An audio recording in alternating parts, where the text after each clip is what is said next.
ಬಾಯ್ ನ್ಯೂಸ್ಗೆ ಸ್ವಾಗತ.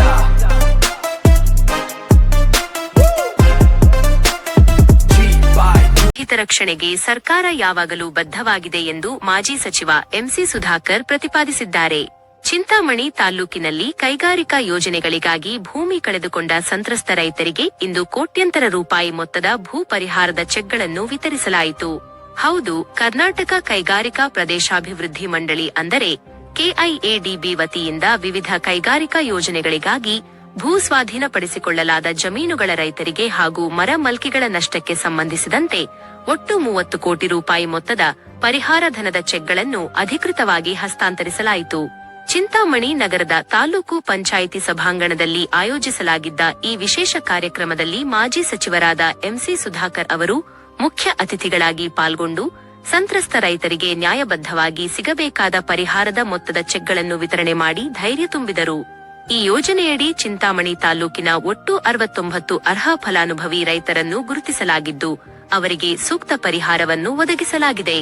ಇದೇ ಸಂದರ್ಭದಲ್ಲಿ ಮಾತನಾಡಿದ ಮಾಜಿ ಸಚಿವ ಎಂಸಿ ಸುಧಾಕರ್, ಅಭಿವೃದ್ಧಿ ಕಾರ್ಯಗಳಿಗಾಗಿ ಭೂಮಿ ಕಳೆದುಕೊಂಡ ರೈತರ ಹಿತರಕ್ಷಣೆ ಮಾಡುವುದು ಮತ್ತು ಅವರಿಗೆ ಸೂಕ್ತ ಹಾಗೂ ನ್ಯಾಯಸಮ್ಮತ ಪರಿಹಾರ ಒದಗಿಸುವುದು ನಮ್ಮ ಮೊದಲ ಆದ್ಯತೆಯಾಗಿದೆ ಎಂದು ತಿಳಿಸಿದರು. ಈ ಮಹತ್ವದ ಕಾರ್ಯಕ್ರಮದಲ್ಲಿ ಸಂಬಂಧಪಟ್ಟ ಇಲಾಖೆಯ ಉನ್ನತ ಅಧಿಕಾರಿಗಳು ಸೇರಿದಂತೆ ಸ್ಥಳೀಯ ವಿವಿಧ ಇಲಾಖೆಗಳ ಅಧಿಕಾರಿಗಳು ಹಾಗೂ ಪ್ರಮುಖ ನಾಯಕರು ಭಾಗವಹಿಸಿದ್ದರು.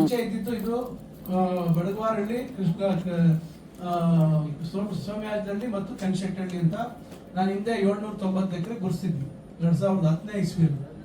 ಅವ್ರು ಬಂದ್ರೆ ಓಡಿಸ್ಬಿಟ್ಟವ್ರು, ನಮ್ಗೆಲ್ಲ ಇನ್ನ ದುಡ್ಡು ಬಂದಿಲ್ಲ, ಅದು ಬಂದಿಲ್ಲ, ಇದು ಬಂದಿಲ್ಲ ಅಂತ. ಈಗ ಅವೆಲ್ಲ ನಾವು ಪರಿಹಾರ ಮಾಡ್ತಾ ಇದ್ದೀವಿ.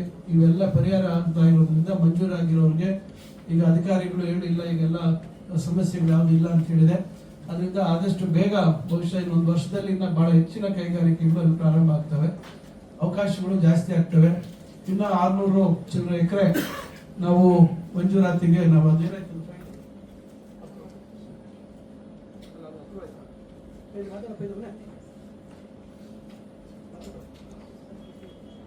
ಈಗ 630 ಎಕರೆದು ಫೈನಲ್ ನೋಟಿಫಿಕೇಶನ್ ಆಗುತ್ತೆ.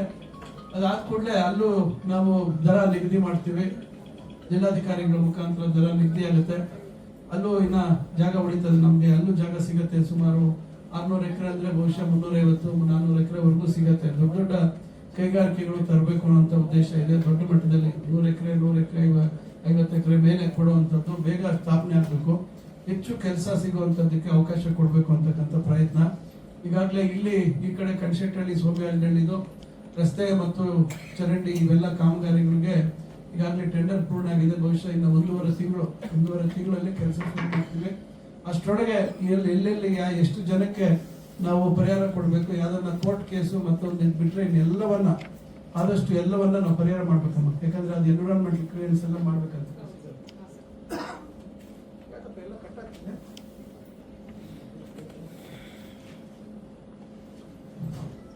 ಅದರಿಂದ ಇವೆಲ್ಲ ಪ್ರಕ್ರಿಯೆಗಳನ್ನ ಬೇಗ ಮಾಡುವಂತದಕ್ಕೆ ಗಮನ ಕೊಡ್ತೀವಿ ಅಂತಕ್ಕಂಥ ಮಾತು. ಇನ್ನು ಬೋರ್ವೆಲ್ಲು ಮತ್ತೊಂದು ಯಾರ್ದಾರ್ದು ಇವೆಲ್ಲ ಬೇರೆ ಏನಾದ್ರು ಬಂದಿಲ್ಲ ಅಂದ್ರೆ ದಯವಿಟ್ಟು ಅದ್ರದ್ದು ಮಾಹಿತಿ ಕೊಡಿ. ಅದು ಮಸ್ತಾನಹಳ್ಳಿ ಒಂದೇ ಇಲ್ಲ, ಈ ಕಡೆ ಭಾಗದಲ್ಲೂ ಅಷ್ಟೇ ಬೋರ್ವೆಲ್ಲು ಗಿಡ ಮಾಲಿಕೆಗಳದು ಅದನ್ನು ಹಿಂದಿಂದನೇ ಅದು ರೆಕಾರ್ಡ್ ಆಗಿರ್ಬೇಕು. ರೆಕಾರ್ಡ್ ಆಗಿದೆಯೋ ಅನ್ನೋದನ್ನ ನೀವು ಖಾತ್ರಿ ಪಡಿಸ್ಕೊಳ್ಳಿ. ರೆಕಾರ್ಡ್ ಮಾಡಿಸಿ ಒಂದು ಕಾಪಿ ತಗೊಳ್ಳಿ, ಒಂದು ಇಟ್ಕೊಂಡ್ಬಿಡಿ ನಿಮ್ಮ ಹತ್ರ. ಇಲ್ಲಾಂದ್ರೆ ಮತ್ತೆ ಆಮೇಲೆ ತೊಂದರೆ ಕೆಲಸ ಶುರು ಮಾಡೋಂಥ ಮುಂಚೆ ನಿಮ್ಮ ಹತ್ರ ಅದಕ್ಕೆ ಸಂಬಂಧಪಟ್ಟಂತೆ ದಾಖಲಾತಿಗಳು ತಗೋಬೇಕು. ಅವ್ರ ಹತ್ರ ಇಷ್ಟು ಗಿಡ ಇದೆ, ಇಂಥ ಮಾವಿನ ಗಿಡ ಇದೆ, ಇಲ್ಲದೊಂದು ಗಿಡ ಇದೆ, ಏನ್ ಗಿಡ ಇದೆ ಅನ್ನೋದು ದಯವಿಟ್ಟು ಅದ್ರ ಮಾಹಿತಿ ತಗೊಂಡು ಅವ್ರ ಹತ್ರ ಒಂದು ಕಮಿಟ್ಮೆಂಟ್, ಒಂದು ಲೆಟರ್ ತಗೊಂಡ್ಬಿಡಿ. ಆಮೇಲೆ ನಾವು ದುಡ್ಡು ಕೊಡಿಸ್ಬಿಡ್ತೀವಿ, ಅದೇನು ತೊಂದರೆ ಇಲ್ಲ.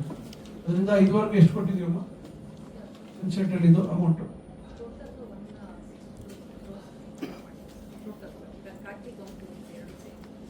ಇದುವರೆಗೂ ಕಾಕ್ತಿ ಕೊಂತಿನಹಳ್ಳಿದು ಈಗ ಬಿಡುಗಡೆ ಆಗಿರೋದು 1 ಕೋಟಿ. ಕನ್ಸಲ್ಟೆಂಟ್ ಬಿಡುಗಡೆ 185 ಕೋಟಿ ಬಿಡುಗಡೆ ಆಗಿದೆ. ಈಗ ನಾವು 162 ಕೋಟಿ ಕೊಟ್ಟಿದ್ದೀವಿ. ಯಾಕಂದ್ರೆ ಈಗ ಮೊನ್ನೆ 25 ಕೋಟಿ ಬಿಡುಗಡೆ ಮಾಡಿಸಿದ್ವಿ. ಈಗ ಫೈಲ್ ರೆಡಿ ಇರೋದ್ರಿಂದ ಈಗ ಇದರಲ್ಲಿ 24 ಕೋಟಿ ಉಳಿದಿದೆ. ಇನ್ನ ಅವರು ಇದರಲ್ಲೇ ಇದೆ. ಈಗ ಫೈಲ್ ರೆಡಿ ಆದ್ರೆ ತಕ್ಷಣ ಈಗ 10 ದಿವಸಕ್ಕೆ ರೆಡಿ ಆದ್ರೆ 10 ದಿವಸಕ್ಕೆ ದುಡ್ಡು ಕೊಡ್ಬೋದು. ದುಡ್ಡು ರೆಡಿ ಇದೆ, ನಾಳೆ ರೆಡಿ ಇದ್ರೆ ನಾಳೆ ಕೊಡ್ಬೋದು. ಅದರಿಂದ ಹಣ ನಾವು ತಕ್ಷಣ ನಾನು ಮಾಡಿಸ್ತಾ ಇದ್ದೀನಿ. ಫೈಲ್ ರೆಡಿ ಆದಂಗೆಲ್ಲ ನಾವು ಒತ್ತಡ ಹಾಕಿ ಹಣ ಬಿಡುಗಡೆ ಮಾಡಿಸ್ತಾ ಇದ್ದೀವಿ. ಅದರಿಂದ ಹಣ ಬಿಡುಗಡೆ ಮತ್ತೊಂದ್ರ ಬಗ್ಗೆ ತಾವು ಯಾವುದು ತಲೆ ಕೆಡಿಸ್ಕೊಳ್ಳುವಂತ ಅವಶ್ಯಕತೆ ಇಲ್ಲ. ನೀವೆಲ್ಲರೂ ಪಾಪ ಒಂದು ಚೂರು ಇದಕ್ಕೆ ಯಾವುದೇ ರೀತಿ ಒಂದು ವಿರೋಧ ಮಾಡ್ತೀರಾ, ತಾವೆಲ್ಲರೂ ಸಹಕಾರ ಕೊಟ್ಟಿದ್ದೀರಾ, ತಾವೆಲ್ಲರೂ ನಮ್ಮ ಉದ್ದೇಶನ ಅರ್ಥ ಮಾಡ್ಕೊಂಡಿದ್ದೀರಾ. ಈಗ ಜಾಯಿಂಟ್ ಮೆಷರ್ಮೆಂಟ್ ಶುರು ಮಾಡಿದ್ದಾರೆ. ಎಷ್ಟು ದಿವಸ ಆಗುತ್ತಪ್ಪ ಜಾಯಿಂಟ್ ಮೆಷರ್ಮೆಂಟ್?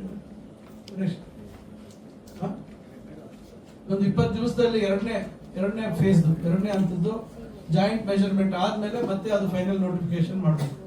ಬಹುಶಃ ಇನ್ನು ಒಂದೂವರೆ ತಿಂಗಳಾಗ್ಬೋದು ಎಲ್ಲ ಮುಗಿಯಕ್ಕೆ. ಬೇಗ ಮಾಡಬೇಕಿತ್ತು, ಬೇರೆ ಕೆಲಸಗಳಿಂದ. ಈಗ ಅದು ಜಂಗಮಕೋಟೆ ಎಲ್ಲ ಸಮಸ್ಯೆ ಇದ್ದಿದ್ದರಿಂದ ಅವರು ಆ ಕಡೆ ಹೆಚ್ಚು ಗಮನ ಕೊಟ್ಟಿದ್ರಿಂದ ಇದನ್ನ ಸ್ವಲ್ಪ ತಡ ಆಯ್ತು. ಈಗ 1.5 ತಿಂಗಳಲ್ಲಿ ಫೈನಲ್ ನೋಟಿಫಿಕೇಶನ್ ಆಗುತ್ತೆ, ಮತ್ತೆ ಅಲ್ಲಿ ರೇಟ್ ಫಿಕ್ಸ್ ಮಾಡ್ತೀವಿ ಎಲ್ಲ. ಬಹುಶಃ ಈ ವರ್ಷ ಒಂದು ಅಕ್ಟೋಬರ್ ಒಳಗೆ ಆದಷ್ಟು ಬೇಗ ಇದಕ್ಕೆ ಪರಿಹಾರ ಕೊಡುವಂಥದ್ದು ಇವೆಲ್ಲವನ್ನು ಮಾಡ್ತೀವಿ. ಕೊಡುವಂಥದ್ದು ಮೇಲೆ ಆಮೇಲೆ ಇವೆಲ್ಲ ಇದಕ್ಕೆಲ್ಲ ಚಾಲನೆ ಕೊಡುವಂಥ ಕೆಲಸವನ್ನು ಮಾಡ್ತೀವಿ. ಅದರಿಂದ ತಾವೆಲ್ಲರೂ ನಮ್ಮ ಒಂದು ಕರೆಗೆ ಹೋಗ್ಬಿಟ್ಟು ತಾವೆಲ್ಲರೂ ಬಂದಿಲ್ಲಿ ಇವತ್ತು ತಮಗೆ ಬರಬೇಕಾಗಿರ್ತಕ್ಕಂಥ ಪರಿಹಾರದ ಚೆಕ್ಗಳನ್ನು ತಾವು ಪಡೆದುಕೊಡ್ತಕ್ಕಂಥ ಕೆಲಸ ಮಾಡಿದ್ದೀರಾ. ಮತ್ತೊಮ್ಮೆ ನಾನು ತಮಗೆಲ್ಲರಿಗೂ ನನ್ನ ಹೃದಯಪೂರ್ವಕವಾದಂಥ ಧನ್ಯವಾದಗಳನ್ನು ತಿಳಿಸ್ಲಿಕ್ಕೆ ಬಯಸ್ತೇನೆ. ತಾವು ದಯವಿಟ್ಟು ಎಲ್ಲರೂ ತಿಳ್ಕೊಂಡು ತಾವು ನಮ್ಮ ಗ್ರಾಮಗಳಿಗೆ ಹೋಗಬೇಕು ಅಂತ ತಮ್ಮನ್ನು ಕೋರ್ಕೊಳ್ತೇನೆ. ಸರ್, ಎರಡನೇ ಫೇಸ್ ಸರ್ ಎಲ್ಲಿ ಮತ್ತೆ ಫೇಸ್ ಟು ಫೇಸ್ ಎರಡನೇ ಫೇಸ್ ಅಲ್ಲೇ 1100 ಎಕರೆ ಮಸ್ತೇನಹಳ್ಳಿ. ಇದು 3ನೇ ಫೇಸು.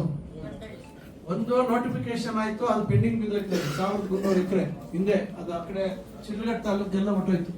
ಅದು ಅವಾಗೆಲ್ಲ ಗಲಾಟೆ ಮಾಡಿದ್ರು, ಅದನ್ನ ಪೆಂಡಿಂಗ್ ಇಟ್ಟು. ಈಗ 630 ಎಕರೆ ಒಡ್ಡಳ್ಳಿ ಕಡೆ, ಒಡ್ಡಳ್ಳಿ ನಂಬರ್ ಅಲ್ಲಿ 630 ಎಕರೆ ಅಲ್ಲೇ ಇದಕ್ಕೆ ಅಟ್ಯಾಚ್ ಇದೆ. ಸರ್ಕಾರಿ ಜಾಗ ಒಂದು ಸುಮಾರು 100 ಎಕರೆ ಚಿಲ್ಲರೆ ಇದೆ ಅಲ್ಲಿ. 600 ಎಕರೆಯಲ್ಲಿ ಸರ್ಕಾರಿ ಜಾಗ 100 ಎಕರೆ.